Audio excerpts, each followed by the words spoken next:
Salve pessoal, tudo bem com vocês? Queria compartilhar com vocês um pouco da minha história, um pouco da minha trajetória. Tudo começa pela escolha propriamente da faculdade de Direito. Estava lá no ensino médio, lá em Lajeado, no interior do Rio Grande do Sul, numa escola estadual, sempre estudei em escola pública, nunca tive a oportunidade de estudar em escola privada, né? Lá pelo segundo ano do ensino médio, eu troquei de ideia e resolvi que eu ia fazer direito, adorava a ideia da magistratura, a função do juiz, e aí resolvi fazer faculdade de direito e no terceiro ano, ao final do terceiro ano, ensino médio, tempo segundo grau naquela época, fiz o vestibular e tomei pau no vestibular, não estava preparado suficientemente para passar no vestibular de uma universidade federal que era a minha única alternativa. Eu tinha certeza de que seria a minha única alternativa de estudar, de sair inclusive da cidade, ir para a capital e cursar a minha faculdade de Direito tão sonhada. Os meus pais sempre estimularam muito os estudos, sempre incentivaram e fizeram um grande esforço para que todos nós, eu e minhas irmãs, pudéssemos estudar. Então, com algum sacrifício deles, eu vim a Porto Alegre na casa de uns padrinhos meus e fiz um ano de curso preparatório, que sem isso não seria possível, e me dediquei demais e consegui então ser aprovado para a Faculdade de Direito aqui da Universidade Federal do Rio Grande do Sul. E iniciei então minha faculdade de Direito e já sabia que o meu caminho seria o caminho dos concursos públicos e logo no início comecei a prestar concursos públicos. Um dos primeiros foi para auxiliar de escritório de uma empresa que era uma sociedade de economia mista do estado aqui do Rio Grande do Sul. Trabalhei então por 4 anos, aquele horário, né, das 8 ao meio-dia, 1h30, 5h30, fazia faculdade à noite. E mais lá para o final da faculdade, mais para o finzinho, os 2 últimos semestres da faculdade, a empresa foi privatizada, eu perdi meu emprego, fui demitido, o que me possibilitou, por exemplo, também fazer um estágio na Procuradoria da Fazenda Nacional. Sou muito grato a essa oportunidade. Aprendi demais, foi o meu primeiro contato com o direito tributário em seara profissional, digamos assim.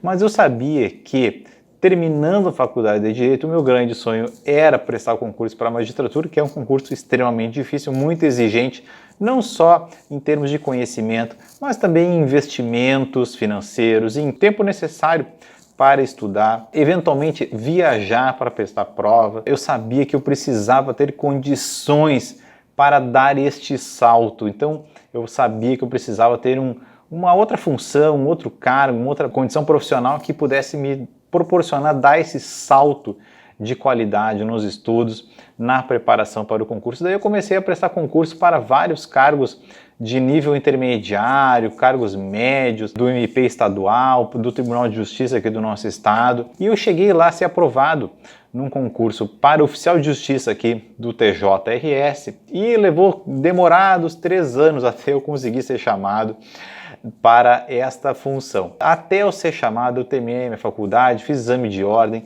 cheguei a trabalhar em escritório de direito tributário por um curto período, adorava a função, a profissão de advogado, eu acho belíssima, encantadora, mas eu tinha esse objetivo de prestar o concurso para juiz federal. Tudo também porque durante lá meu tempo de auxiliar de escritório, eu tive que fazer uma diligência na Justiça Federal. Foi o dia de posse de uma turma de recém-aprovados de juiz federal. Aquilo me encantou demais, ali eu decidi que eu migrei para a magistratura federal, dali para diante foi realmente o meu sonho e eu conto para os meus colegas daquela época que a posse de vocês foi a minha grande inspiração para me dedicar ao concurso de juiz federal. Então eu aguardava lá a nomeação do concurso do Tribunal de Justiça. Nesse tempo cheguei a advogar e aí saiu a nomeação. Tinha certeza que essa função, porque tem horário mais flexível para cumprir as diligências, cumprir os mandados, me proporcionaria condições de estudar, me dedicar para o concurso de juiz. Daí então tomei posse como oficial do Tribunal de Justiça, era uma função específica da infância e da juventude. Lá trabalhei cerca de 2 anos e meio estudando, me dedicando para o concurso. No último semestre da faculdade, eu já tinha feito 1 ano de escola da magistratura federal, fiz inclusive com bolsa, fiz um post em agradecimento àquela época. Eu realmente foi um divisor de águas na minha preparação, afinal de contas na graduação nós não tínhamos conhecimentos tão aprofundados para fazer frente a um concurso desse, e também por ter conseguido fazer este curso um ano da ESMAF, aqui do Rio Grande do Sul. Logo que eu me formei, um pouquinho depois, uns meses depois, saiu um concurso para juiz federal. Fiz a primeira etapa, fui aprovado na primeira etapa, fiz a segunda etapa, fui aprovado nas provas de sentença e aí cheguei na prova oral do concurso de juiz federal. Cheguei realmente muito jovem, contei por aqui já que eu cheguei com 25 anos na minha primeira prova de concurso de juiz federal, porque na época não existia ainda a exigência de 3 anos de atividade privativa de bacharel. Isso a gente vai se entregando um pouco na idade, mas isso foi antes da reforma do judiciário lá ocorrida em 2004. Mas chegando nessa prova, o ministro Teori Zavascki, que era o presidente da nossa comissão, que foi depois ministro do Supremo Tribunal Federal, e eu não logrei aprovação nesta última prova do concurso de juiz federal. Me faltaram 19 centésimos, vocês imaginam como isso é frustrante. Eu poderia ter sido juiz no dia seguinte e, na verdade, continuei concursando. Voltei com muita humildade lá para a primeira fase do concurso seguinte de juiz. Me dediquei à primeira fase com toda a humildade, porque era um erro muito frequente as pessoas chegando na última prova, tendo sido reprovadas na última prova, passarem a estudar só as matérias de predileção e deixando de lado aquelas questões objetivas, que a gente tem que marcar a cruzinha no lugar certo, que a gente tem que decorar a lei, aquela coisa. Fiz essa prova, fui aprovado. Eu estava fazendo um concurso junto com o concurso da 5ª Região, também fui aprovado na primeira prova. Fiz o concurso da 5ª Região, a prova escrita, foi aprovada. A nota da prova de penal foi a maior nota de todos os candidatos daquele concurso.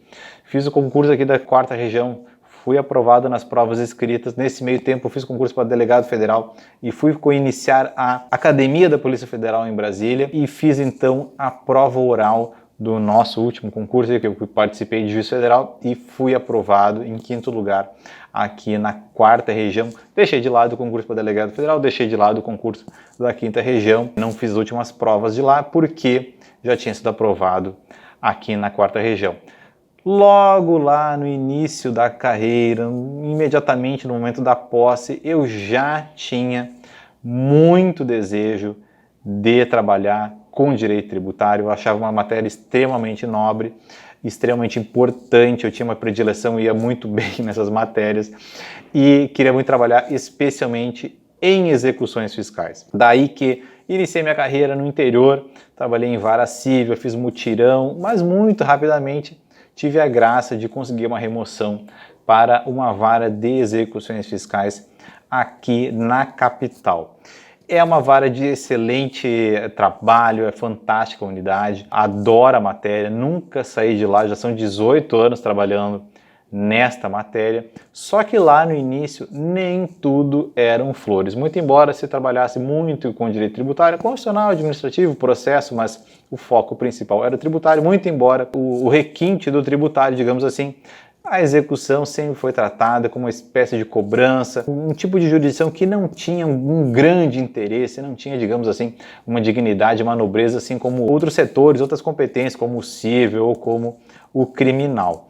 Mas eu sempre gostei muito da matéria e lá construí a minha carreira. Naquele início a gente trabalhava com processos físicos, com processos assinados à mão. Compartilhei esses dias uma foto da minha assinatura naquele início de carreira, que era uma assinatura desenhadinha, mas o uso massivo da assinatura manual, assim, manuscrita, transformou a minha letra num garrancho praticamente indecifrável. Eram realmente milhares de decisões mensais, porque nós tínhamos cerca de 30 mil processos. Eu cheguei na minha vara como um único juiz. Normalmente se divide a vara em 2 juízes, eu trabalhei de forma acumulada. Logo no início fiquei muitos anos trabalhando sozinho e eram muitas decisões, a ponto de a gente ir assinando decisões, acabava a caneta, pega uma nova, segue a vida, e porque era uma atividade massiva, muito repetitiva. Mas passando os anos, realmente a execução foi ganhando uma dignidade que a colocou hoje na pauta do momento. Todos os tribunais superiores, STF, STJ, trabalham com matérias adjacentes, no mínimo, com a execução fiscal. O STJ está repleto de recursos repetitivos a respeito da execução fiscal, assim como o Supremo vem decidindo questões importantíssimas, especialmente tributária, por exemplo, responsabilidade tributária, substituição tributária, encargos moratórios, coisas a ver com devido processo administrativo fiscal, poderes da administração, prerrogativas do contribuinte, da defesa contra as autuações, são assuntos de extrema importância que colocam a execução fiscal hoje no centro realmente das atenções. Daí que me enche de alegria hoje todos os operadores jurídicos, inclusive o CNJ na parte administrativa, dando uma atenção bastante significativa à execução fiscal. Contei aí então um pouquinho, pessoal, do início aí da minha carreira, da minha atividade na magistratura e especialmente na execução fiscal, que é o grande assunto da minha atividade profissional, o meu assunto de predileção e a respeito do qual venho com todo gosto tratar com vocês aqui no Execução Fiscal em Curso. Eu queria compartilhar com vocês como a gente aprende a ser juiz, coisas que a gente aprende a ser juiz na prática. Porque quando a gente chega recém-aprovado num concurso e ingressa na atividade, a gente não tem realmente conhecimentos a respeito de como é ser juiz. A gente não tem vivência e viver não é substituído por leituras, por provas, por palestras. Viver se conhece vivendo aquela atividade. Então a gente chega muito jovem lá, é preciso então aprender fazendo. E eu queria compartilhar com vocês algumas ideias, algumas conquistas desse meu tempo. Sempre nós precisamos estar abertos a aprender. Meu filho está aprendendo a andar de bicicleta e me encanta ver como ele se empenha em tentar aprender, se equilibrar, pedalar, se impulsionar, andar com velocidade, frear, contornar curvas. É assim também no início da nossa atividade profissional. Eu muito pouco sabia sobre a prática efetivamente da execução fiscal. Aquilo me doía porque eu cheguei e conhecia a teoria dos livros, das palestras, dos cursos, inclusive das provas, mas não conhecia a vivência da própria unidade. Daí que foram os servidores, foram outros juízes, foi a prática que me ensinou a ser juiz na execução fiscal. Vou dar um exemplo bem bobo. Nós estudávamos o que era o redirecionamento da execução fiscal, como isso funciona na prática, em que documento está, em que caderno processual isso vai, se vai ser autos apartados ou não, como isso funciona no cotidiano, a gente não sabia. Então, a gente aprende fazendo realmente. Então, a gente tem que estar aberto a aprender com muita humildade com outras pessoas, inclusive pessoas que a gente acha que podem saber menos que a gente. Então, ninguém é melhor do que ninguém, a gente precisa ter humildade para aprender. A gente precisa também estar aberto aos desafios, no sentido de que muitas vezes a gente não tem condição de escolher. O juiz não escolhe os seus processos, e é assim que funciona. É a distribuição, é um sorteio eletrônico que escolhe o juiz para qual será destinado aquele processo. Os nossos desafios também, muitas vezes, nós não temos escolha, nós precisamos enfrentar, nós precisamos tomar a peito alguns dos nossos desafios. Então, a gente precisa estar aberto a estas novas situações e quando a gente se abre e enfrenta, a gente cresce, a gente conhece fazendo. A gente precisa lembrar que o processo judicial tem vidas envolvidas. A gente precisa lembrar que há pessoas em todos os processos, mesmo na execução fiscal, existem vidas, não é só tributo que está ali também um sonho do empreendedor, está ali uma empresa que está gerando empregos de pais de família, gerando renda, gerando salários que vão ser destinados ao custeio de múltiplas pessoas. Então, é preciso que nós atentemos à vida que está por trás dos processos. O juiz precisa ter sensibilidade para estar à frente desse processo. O juiz precisa, antes de tomar qualquer atitude, sempre ouvir. Eu gosto muito de ouvir as partes, eu gosto demais de ouvir os advogados, de atender, não mais presencial, mas por telepresencial, por meios eletrônicos, mas eu gosto demais de ouvir porque isso nos dá condição de compreender a fotografia do que está se passando. Muitas vezes existem situações que estão por trás daquela petição, coisas tormentosas, erros ou enganos, enfim, coisas que a gente precisa conhecer, para estar tomando a melhor decisão e tentar ser o melhor juiz possível em termos de qualidade, mas também em termos de velocidade na prestação jurisdicional. Eu digo que eu nunca sei o que é pior, o juiz que não estuda ou o juiz que não é veloz. Então nós precisamos conciliar o estudo, a técnica, o bom conhecimento da matéria com a velocidade na prestação. Uma decisão extremamente rápida, mas incorreta, é tão prejudicial quanto uma decisão que nunca é proferida, sempre na expectativa de se tomar a decisão mais erudita possível. Nós precisamos estar sempre atentos e prevenir os erros. Erros acontecem, o juiz erra, errei muito na minha profissão. Nós precisamos ter a hombridade de tentar consertar estes erros, nós precisamos tentar prevenir estes erros. Muitas vezes a gente não consegue a tempo antever as situações que eventualmente possam atingir e a gente pode colocar alguma situação prejudicial. Isso tanto o juiz quanto o advogado, tanto os servidores, os empreendedores, os contadores têm que estar muito atentos, porque muitas vezes se comete um erro e se coloca muito as coisas em risco. Nós precisamos ter responsabilidade. O juiz não está à frente de uma mera cobrança. A execução me dói quando se diz que a execução é uma mera cobrança, que o juiz é parcial e que o juiz nunca vai dar uma decisão em prejuízo do contribuinte. O juiz na execução, ele é um juiz que é isento, ele não ganha e nem perde nada com o processo. O juiz não tem nenhum interesse em alguém ganhar ou em alguém perder.